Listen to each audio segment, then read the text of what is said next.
నా ఫీడ్లో రిపీటెడ్గా ఒక రెసిపీ వస్తుంది. ఇదేదో నెల్లూరు స్పెషల్ వంకాయ మామిడికాయ కర్రీ అంట. నేను ఎప్పుడు వినలేదు, ఆ కాంబినేషన్ ఉంటుందని కూడా నాకు తెలియదు. సరే ఇంట్లో వంకాయలు మామిడికాయలు రెండు ఉన్నాయి టైంకి. ఫుల్ హైప్ ఉండే రెసిపీకి వాళ్ళ సైడ్ పెళ్లిళ్ళల్లో కూడా పెడతారంట, అంత బాగుంటుంది అని చెప్పి అన్నారు. సరే ఏం లేదు, రెసిపీ కూడా ఈజీ ఉండింది. ఒక ప్యాన్లో ఆయిల్ తీసుకుని ఆవాలు ఇంకా మెంతులు చిటపట్లాడాక ఆనియన్స్ పచ్చిమిర్చి కరివేపాకు వేసి దాని తర్వాత ఉప్పు పసుపు వంకాయలు టమాటాలు వేసి మూత పెట్టి మగ్గించాలి. అవన్నీ మగ్గిపోయిన తర్వాత కారం ధనియాల పొడి వేసి లాస్ట్లో కట్ చేసిన రా మ్యాంగోస్ వేసి మళ్ళీ మూత పెట్టి మగ్గించి కొత్తిమీర వేసి దించేసుకోవడమే. నేను ఫ్రోజన్ మ్యాంగోస్ వాడాను, మా దగ్గర ఫ్రెష్ ఉండవు కాబట్టి.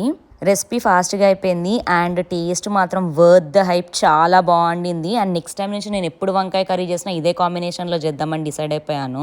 అసలు యూట్యూబ్ ఈ సోషల్ మీడియా అవన్నీ వచ్చిన తర్వాత మనం ఎన్ని కొత్త కొత్త రెసిపీలు తెలుసుకుంటున్నామో కదా. ఇవన్నీ ఎప్పుడు చిన్నప్పటి నుంచి విననివి, మనకు ఆ రీజియన్స్లో ఎలా ఉంటుందో తెలియని కూడా భలే తెలుస్తున్నాయి. అయితే ఈ రెసిపీ గురించి మీలో ఎంతమందికి ముందే తెలుసు? అండ్ నెల్లూరు కాకుండా ఇంకెక్కడైనా కూడా చేస్తారా?